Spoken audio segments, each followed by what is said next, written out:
Hey, what's up, players? Chicago and I back again. We're going to be doing another video today, and this one here is kind of going to be under our Intel Bytes because it has to do with protection against some of the more common things that we're seeing today with ransomware, for instance. In the particular case of the ramp up in ransomware, one thing that we've seen as a pretty common thread is the use of PowerShell throughout all these different types of attacks, because attackers like to use it based on its memory location where it can run things in memory.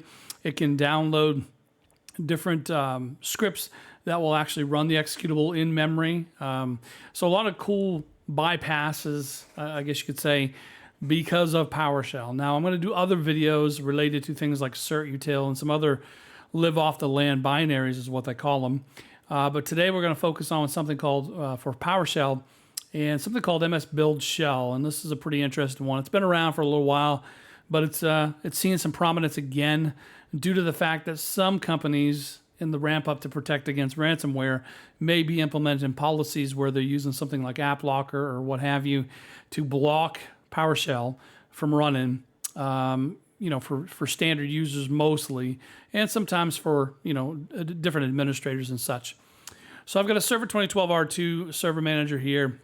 I know they're, 2019 or something now. I don't know, whatever version it's at.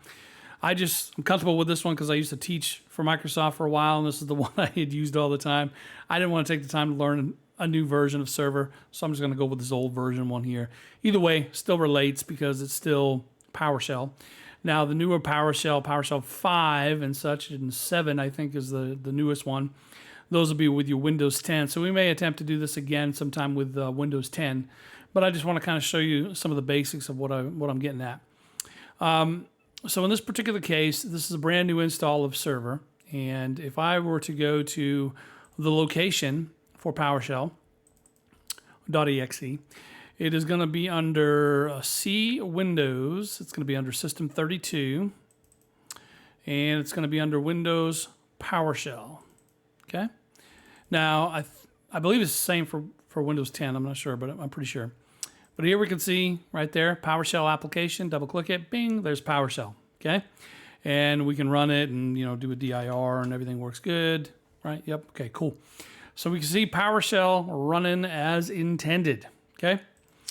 Now, in this particular case, I don't have an Active Directory domain set up, but if you did at your workplace, you would essentially do this through the group policy editor for the domain. Okay, so you would scope it for the domain due to the inheritance, of how policies work and such. For this demonstration, I'm just going to demonstrate it using the local policy. And also keep in mind that this is only going to be for servers that have AppLocker. Now, you can do the same thing and block it with software restriction policies, but it is not as good as AppLocker. And AppLocker still is not the best out there, right? There's plenty of bypasses. I seen a page the other day. It was like, I don't know, 10 bypasses or something for AppLocker. But if you manage it properly and you log it properly, you can get ahead of the curve on it. But software restriction policy is not really the way to go because they only offer a couple options, file and hash. And those can kind of be, like the path and hash. Those can be bypassed by changing the path and by modifying the file. AppLocker has something called a publisher rule, which you would use in this case to do it. Now, I'm not going to set up a publisher rule today, but I'm going to let you know that because I'm going to do a real quick, simple explanation using just the path one, but don't use path. Because path, again, if you say I'm going to block this executable by path, then the attacker would then move the executable to a different path that's not blocked. Publisher rule does it based off of certificates of that particular application and such. But I don't recall how I set it up before. I think it's pretty easy, but because I don't want to sit here and just kind of gawk at the screen and try to figure out how I did my publisher rule last time I had taught this, 8 years ago, I'm just going to do a path rule. But I'm telling you now, do not pick a path or hash rule if you're using AppLocker. Always use the publisher rule. It's always a better choice because you have better granularity. All right, so let's pop over here, and we're just going to go to our local group policy because we don't have Active Directory, so it's not group policy management. It is our local security policy. And under this one, we can see right here, it says application control policy. And here again is the other one I was mentioning, software restriction rules. But in this particular case, again, it's only going to give us options for doing path or hash from what I understand. And again, those can be bypassed. So it's always better to try to use app locker. And you're going to set up an executable rule. Okay. So if I right click, create new rule, you have some options here. And the one I would say, we're going to deny, by the way, this, we're going to deny PowerShell.exe for all users. So I'm going to say next, and this is the one you're going to want to choose in the real world situation. But for today, because I don't know, there was some nuances I can't remember for publisher that I don't want to go into today. But either way, path rule is what we're going to use today. But again, keep in mind, they can move the executable and bypass that. So the path in this case, we're going to block our PowerShell, which would be under C, Windows, System 32, and Windows PowerShell, version 1, and we're going to block PowerShell. All right, so there we go. Click Create. Yeah, sure, we'll go with the default rules because I do want to still run command prompt, so we'll keep that in place there. One thing is that when you run an app locker, there's an additional thing that you have to do for it to enforce. And I don't know if I had to do it before I did the policy or not. I probably should have. We'll find out, I guess. Is this application identity. This has to be set. This is under services, by the way. So I typed in services.msc to bring up this. So this application identity has to be set to automatic and be started for app locker rules to enforce. So some people will be like, hey, you know, I set the policy and I did a GP update /force and it's still not doing it. So let's see if I was wrong and I have to do it before I make the policy. So we're just going to bring up command prompt, and I'm just going to do a quick GP update /force just in case it didn't populate yet. And this should actually go ahead and propagate for this particular machine here and should block PowerShell.exe at that particular path. And that's kind of what we're hoping. All right, there we go. So let's go to our system PowerShell, PowerShell.exe. Okay, still running. So in this case, I probably had to do that. I probably had to run it before I did all of it. So let me delete all of these. Delete. And let me try it again here. There we go. All right, so we're going to set up another executable rule here. Next, we're going to deny. Next, path. Next, and they'll browse to our path that we're looking for, which is under C Windows System 32. And under Windows PowerShell V1. PowerShell. And we're going to create, and I suppose we can go ahead and allow the rules now. Let's see what happens with that. Let me do another GP update. Now, it may be the rules themselves, but I think if I delete the default rules, command prompt won't run. So we don't want that. All right, let's see what happens here. Wow. All right. So let me pause and verify, see what's going on here. All right, back again. So basically I had to get rid of the everyone rules and only keep the built-in admin one for it to work. So I deleted the two rules above this that were for the everyone user group and kept with the administrator one because I still need to use command prompt. So I'm going to go ahead and open that. See right there, blocks it. Now, one thing to note, when you do this route to try to protect against PowerShell attacks using like for ransomware and such as that, one thing you have to remember is you also have to block PowerShell ISE as well, because as you can see, PowerShell itself is blocked. But if I go here and type in PowerShell and go to ISE, that is not blocked. Okay. So do keep that in mind. We're not going to worry about that for today, but do remember when you do block PowerShell that you block this one as well, PowerShell ISE. All right, so we can see that we are restricted from using PowerShell. Sad times. And we're trying to figure out, well, why is it such a big deal? Now, I'm going to go ahead and, oh, Lord, This is a brand new install, so all we have is Internet Explorer. Really? All right, let me download Firefox real quick. I can't deal with looking at Internet Explorer. I think it's Firefox.com. Okay, maybe not. So they don't do well here in Internet Explorer for typing in just search stuff. So I'll just go straight to Google and go right to Firefox. Oh, Internet Explorer, the bane of the existence. If you do use it, make sure you guys get rid of it. It is absolutely not recommended that you use Internet Explorer whatsoever in any shape, fashion, or form. All right, so I'm going to run that. So while that's running, when I'm talking about the PowerShell, like if you're trying to come up with a plan for your incident response team at your workplace to say, hey, listen, we want to protect against things like Ryuk and TrickBot and all these other things, one thing to remember is that things like TrickBot, Emotet, they typically will use Windows PowerShell, and it will use something like the base 64 encoded part of it as well to obfuscate a lot of things.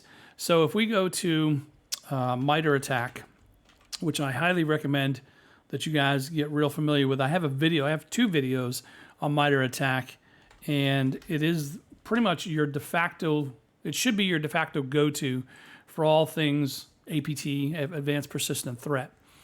But if we do a search here for PowerShell, and this MITRE, if you're not familiar with it, it essentially compiles all the different attack data that has happened throughout the years by real attack groups.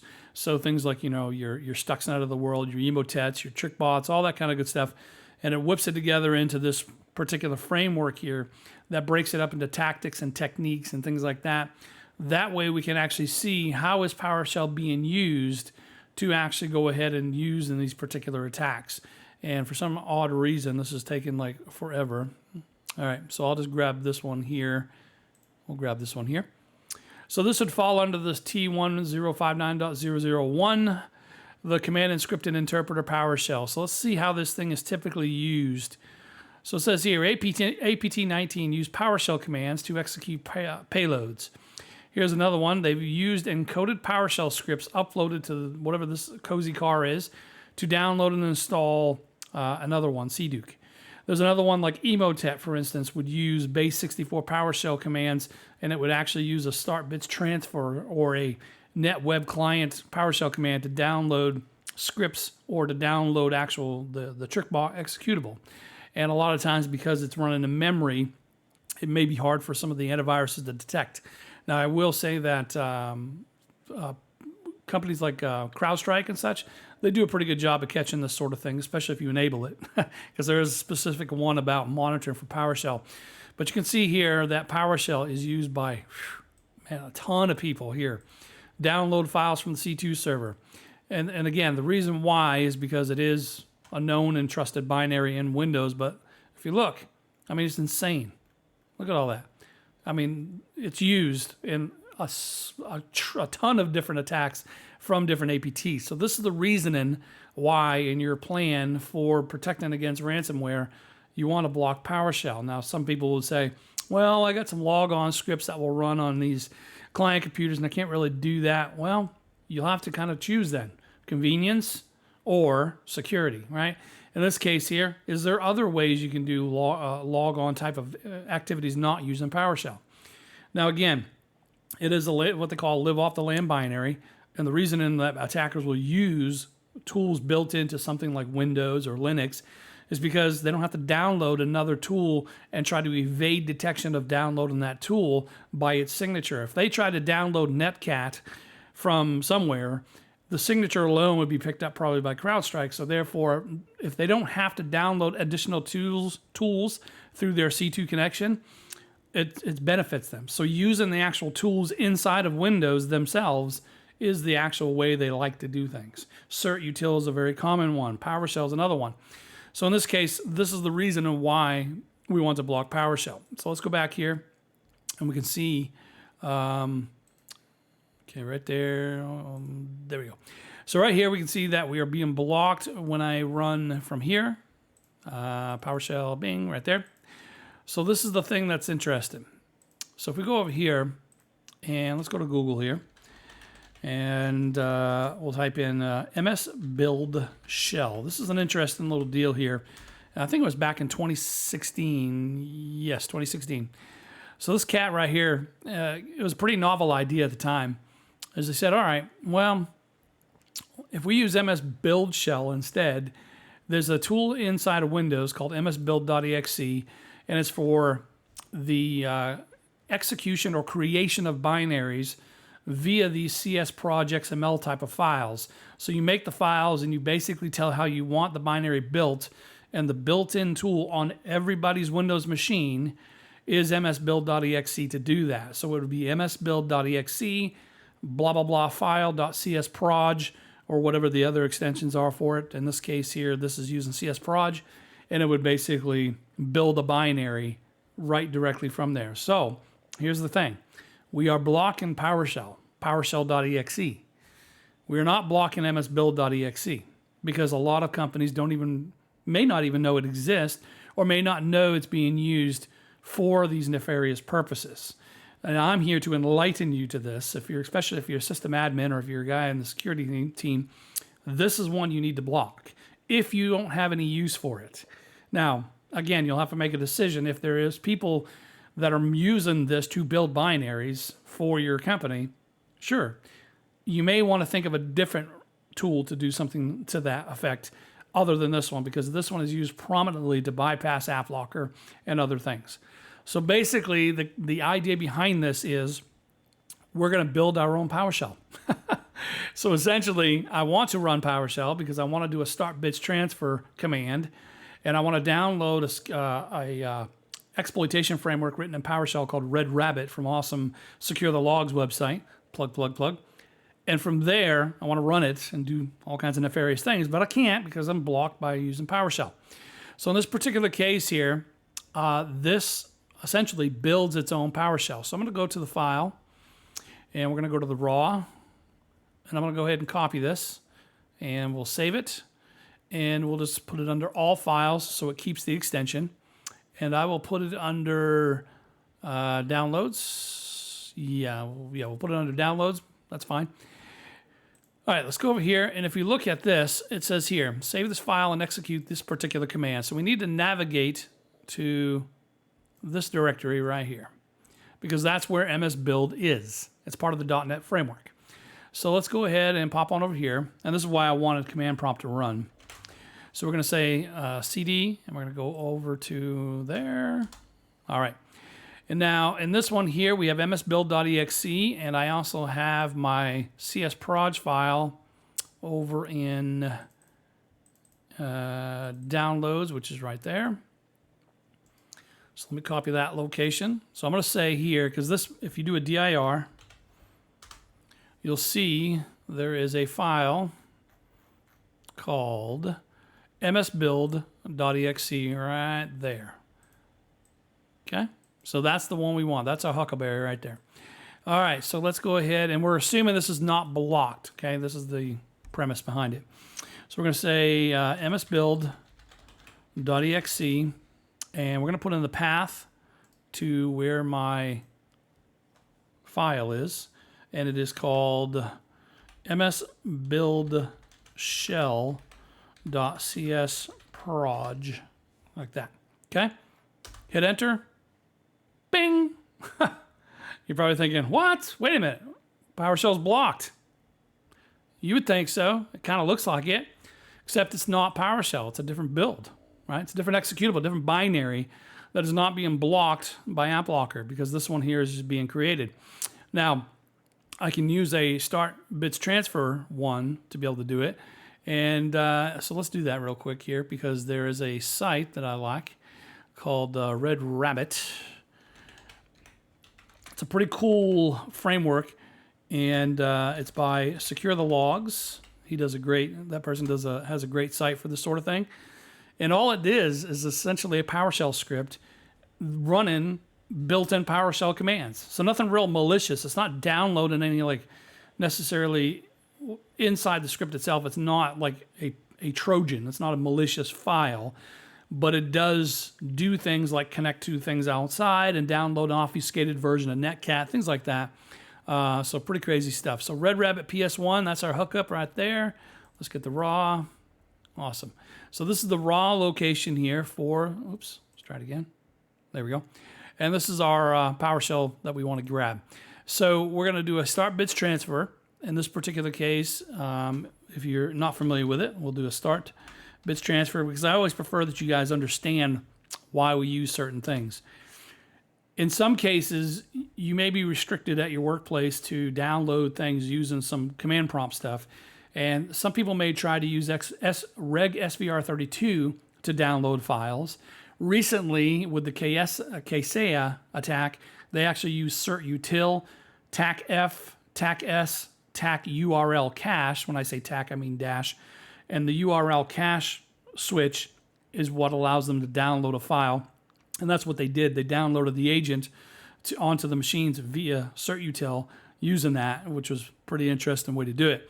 So if Reg SVR32 is blocked and you can't do it through that, if certutil is blocked and you can't do it through that, even if bits admin on the command prompt is blocked, I've seen this before, I can still probably use start bits transfer in PowerShell. Now they're hoping at the company that blocked PowerShell that I won't be able to do this because they blocked PowerShell. In this case, not the case, not happening here. So we're going to say a start bits transfer. We're going to use a priority, or we can just say source and destination. That's fine. But I'm going to say I'm also going to say priority, and we're going to do it in the foreground. I'm trying to remember what the command line is for that. I think it's just foreground, if I'm not mistaken. So let's try to build it. So let's see. Go back here. So we're going to say start, and this is not case sensitive, by the way. So in case you're wondering. And start bits transfer. I'm going to go ahead and say priority. Oh man, I'm horrible at typing priority, and I'll say foreground. I believe that is the switch for it. And then we'll say the source in this case is this one right there. Grab that. And let's pop it on over here. Bing. And then we're going to say our destination is C colon slash. We'll just put it there. We'll put it under users. And bing. All right. So this is one way to get past download restrictions again that you may be wanting to monitor a little bit more carefully, because if you have no use at your workplace to download things using PowerShell, there's no use to have this command available to people to use. So just consider that. So let's go over here and let's verify that it's there. So we're going to go here, C and users, and there she be. So I'm going to come over here and we're going to go to the C colon slash users folder. And we'll go ahead and do dot backslash. And I think it's called just Red Rabbit. Let me verify here. Red Rabbit.ps1. Okay, so we'll do dot backslash Red Rabbit dot ps1 and hit enter, and bada bing, bada boom. Now it's not as great graphically. There are things that can happen in this particular shell that may cause the graphical part to look kind of odd and off, but it's because, again, it's not the actual PowerShell binary itself. It is using PowerShell, but it's a different thing here. But anyways. So if you do a help on this, you can see there's a variety of different things you can do with it. You can do some quick recon. You can base 64 encode. That's kind of hard to see here. It's all messed up. But you can do some quick recon. You can do encode and decode. You can do subnet scanning, scan for socials, pass vol search. That'll be another topic we're going to talk about in another video, using group policy preferences. That's a pretty cool one there.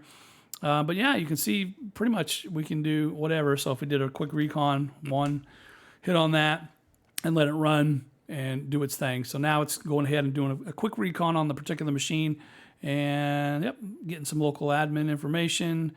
Local admin found, enabled, not false. Okay, cool. So we're getting some recon essentially on whatever the machine is. Essentially, I'm using this as a PowerShell attack framework. It will allow me to download an encoded netcat. It will allow me to go ahead and set up a keylogger, all that kind of cool stuff, all within here. Because again, I am running it in PowerShell.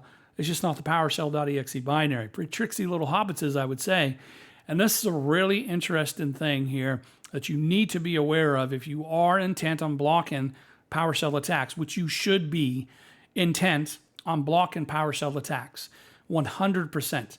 If you don't have a use for it, don't use PowerShell for the standard users. If the standard users have no use for it. Now, again, there may be times where the Windows team may say, hey, listen, we need to use it because we use it for logon scripts for the client machines. That'll be a battle you have to fight there yourself with whatever, but you can relay the information saying, listen, let me show you here why this is an issue. And you can show them all the different things I had on that MITRE page of all the attacks that are being done using PowerShell. It's important. Now, if they say, okay, we'll disable it for all the clients, but we still keep it for the Windows team. Well, in that case, all you're doing is shifting the target from the clients to the Windows team. So the bad guys no longer going to target the standard user clients. They're going to target whoever the other, the administrators are. They're going to start doing their social engineering, their phishing, and all that kind of good stuff there. So try to not keep that mindset. I mean, yes, you are reducing the attack surface. So, I mean, that's a good thing. If you disable it for all clients, yes. But do keep in mind, it doesn't solve the problem because now they'll switch their focus of their target. But it is important to understand that you need to, when it comes to these live off the land binary issues, you need to determine what are they used for? What do we use them for? Can we get by with a different tool? So if you look up, for instance, if you go to, I think it's called LOLBAS, I think it's called. Yes. Live off the land binaries. So this is the terminology they give it these days for attackers that use these binaries. And as I mentioned before, the reasoning behind it is so that they don't have to go ahead and worry about defense evasion to download other tools that will be caught based on their signature on that as well. So the living off the land binaries and scripts will also be something you'll need to talk about with your teams.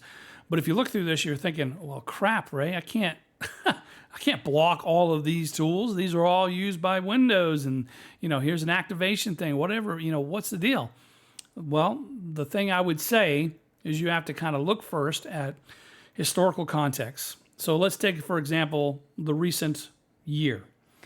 In the recent year, the different ransomware attacks that you've seen out there, a lot of bad guys, and this has been the case time and time again. We've seen it in the after-action review reports that they use CertUtil to download an obfuscated executable that they have in their SU2, and then they use PowerShell to base64 decode it, or they'll use CertUtil to base64 encode it. And what they'll typically do is something like where they want to download, and I don't see it listed here, but the download one is called URL cache. Oh, here it is right here. So this one here is downloaded and saving a PS1 file that they have for whatever their attack is or whatever. So if you know that in, let's say, the last 4 attacks, CertUtil is being used in this manner, you would then need to consider, okay, out of all the live off the land binaries that are on this list, I think we should prioritize maybe blocking CertUtil. If we need to check certificates or what have you with CertUtil, its legitimate uses, is there a third-party tool maybe I can use to replace it and not use CertUtil and block it? Because it is being used and it is being abused. And if the attacker already has an inside foothold and they're just connecting to a C2 that's being, passed back and forth because it's going through a stateful firewall type of situation, this could get under the eyeballs of your monitoring, your incident response team. So it is true, you don't want to go ahead and block everything you see here, but if CertUtil is the common one being used in the last 4 major attacks you see in the news, this would be of concern and saying, all right, we need to block this. Same thing with PowerShell. If I know PowerShell is being used for an attack, this would be what I use it for. Now, if you did need to go ahead and just say, well, we just need to monitor it better, if that's the case, then maybe block the ability to download with URL cache.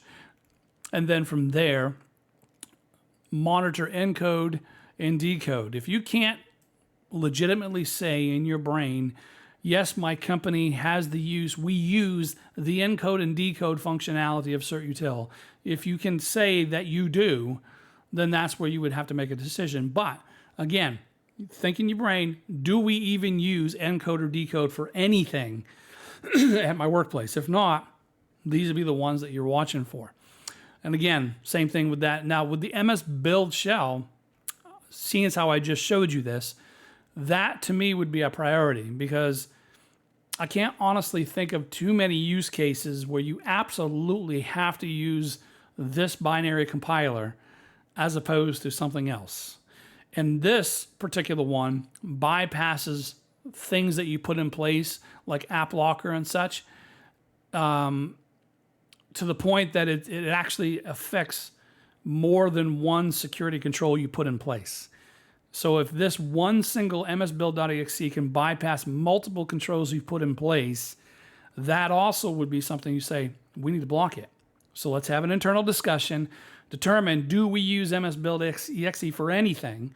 If so, why? Can we use something else? If not, block it. Plain and simple. That now takes away that tool that they would use to bypass the PowerShell restriction. So if you're blocking PowerShell and you're blocking MSBuild, they're not going to bypass app lockers and use an MSBuild. I'm not saying there's not other ways, but they're not going to use MSBuild to bypass it because MSBuild is blocked as well. So that's where you have to kind of get that mindset. Now, do also keep in mind something else. CrowdStrike will actually catch something here, and I've seen this. So if you look at this particular thing right here, where is it at? Let me go back to the actual GitHub. There it is right here. See right here, it says AMSI bypass included. So AMSI is something that is in place in Windows with PowerShell. And what will happen is if you're using, let's say you're not using any other antivirus other than just Windows Defender, AMSI will work with Windows Defender and alert and block when it notices something that is a malicious file. For instance, if I wanted to download using Start Bits Transfer netcat.exe, likely it will be picked up as its signature as being bad. AMSI will block it, and in PowerShell you will see an error that says this was blocked because it's considered to be malicious content. That is AMSI working. Okay. Now, if you just choose the disable Defender and use something else like CrowdStrike, CrowdStrike will then, from my understanding, disable Defender, and then AMSI will work with CrowdStrike now. So AMSI is basically, it works with whatever antivirus essentially that you're running. In this case, those errors and those blocks would then show up in CrowdStrike's login for that. I will say this, and I'm not 100% sure because I haven't talked with them directly about this, but I have seen this happen before, that CrowdStrike will catch the AMSI bypass that's included in this script. Now, in the real world, if we want to run PowerShell and make a PowerShell binary, there's no reason in our brain from a good guy standpoint that we want to block AMSI. So obviously this MS build shell is doing more nefarious things than just making a PowerShell binary for us to use. It is also trying to, in the code itself, it's trying to bypass AMSI. Now in this case, you saw that it did bypass it because it didn't give me any error at all up here when I first ran it. Otherwise, it would have given me an error saying it blocked it. Now, I will say that I've seen before with CrowdStrike that they do block that, and it shows up in the rule that they did block the AMSI bypass. However, the PowerShell still ran. So in other words, I still had my MS build shell. It didn't block that, and I was still able to run Start Bits Transfer, download Red Rabbit, and do whatever. So I've seen that before. Now, again, you can discuss with whatever vendor, and I'm not picking on CrowdStrike because, in my opinion, I believe they're on top of their game as one of the best EDRs out there that I've seen. So I'm 100% behind CrowdStrike. I'm just saying that an EDR solution may only catch the AMSI bypass and not catch the actual MS build shell. Therefore, it won't actually catch and log the command you're running in that new binary because it can't read into it. Does that make sense? So that's something you need to be aware of and find out and test yourself. If you are using a Carbon Black or a CrowdStrike or what have you, have all the rules turned on, try this, and see if it catches the MSI bypass, but does it still allow you to run your PowerShell? Does it still allow you to run that binary that you've created to still run commands? And if so, is it logging and catching all of the commands you're running? Because that's the key thing. We want to see after the fact, what are they running? I'm running a start bits transfer and I'm downloaded from a non-trusted site, Red Rabbit, from wherever it's from, Secure the Logs. It's not trusted. It's not one of our trusted sites, but I'm downloading it, no problem, with no errors. And is the EDR picking that up, that I'm downloading something called redrabbit.ps1? Your incident response team, if they see that, would hopefully look at it and say, this is odd. What is this? Look it up, and they see it's a PowerShell exploit framework, right? That's how it works when you're doing your response on that. So be mindful that this does get past some EDRs. And you need to be aware of that and try to figure out the best way to monitor or just block it outright, because it is that crafty. It's a pretty interesting thing. They've been using it since 2016 to bypass App Locker. So, I mean, it's been in play for quite some time. But I thought I would just bring that up and show this today, because if you're trying to prepare for protection against ransomware and against other different types of attacks, do know these attackers will use PowerShell. I am 100% confident they will use PowerShell as much as possible to carry out their attacks, 100%. So if you have no need for the clients to use it, block it, reduce the attack surface, but be aware, if you move it and allow it for the Windows team, then they just move the target from them to the Windows team. So do be aware of that, but it will reduce the attack surface. So put this in your plan to block usage or monitor usage of PowerShell. And also, like I said, try this particular thing I'm showing here to see if your EDR picks it up and how it responds to it. And then after that, and you see, this is a real problem. The EDR is not actually catching this part. Now you got a little bit more gumption to take to the leadership and say, listen, we need to block msbuild.exe, period. Okay? Nobody needs to be using this because of this issue that we see here. I'll be doing another video a little bit later talking about the group policy preferences and some other different attacks for that. I'll also do a video probably on like certutil, but I want to keep informing you guys, and this is why I put this under the Intel Bytes, that this is things you need to be aware of in this current day and age of all these different live off the land binary attacks that people are doing. It's insane how much there is. And it's difficult, and I do understand it is difficult because, again, you're not going to block all these binaries because they're in use legitimately. But bad guys, they abuse it, and we need to be aware of it and say, gotcha, you ain't getting one past me, player. That's the idea, okay? So hopefully you guys enjoyed the content today, and I saw somebody comment on my Elder Scrolls Online video about wondering if I was just going to go ESO videos and stuff. I just do that as a one-off thing because in my free time I like to play Elder Scrolls Online. It's my favorite game, and I was just upset that nobody made a good video on that particular topic I did. So yes, I'll still pop a few of those here and there, but almost 99.9% of the channel is going to be related to doing videos on the hacking and the OSINT stuff, things like that. I may even throw in some music stuff that I've been doing as well for music to hack to that you can find on my website. So you never know. I may throw a little cool little hour-long mix of me doing some music and stuff or whatever. But you never know with this channel. We just go crazy, pop, pop, pop. So yeah, hope you guys enjoyed the video, and make sure you guys subscribe and notify bell to get all the latest videos. I try to put out 1 or 2, maybe even 3 per week if I can, and so be looking out for some more good stuff there. Until next time, peace out, players.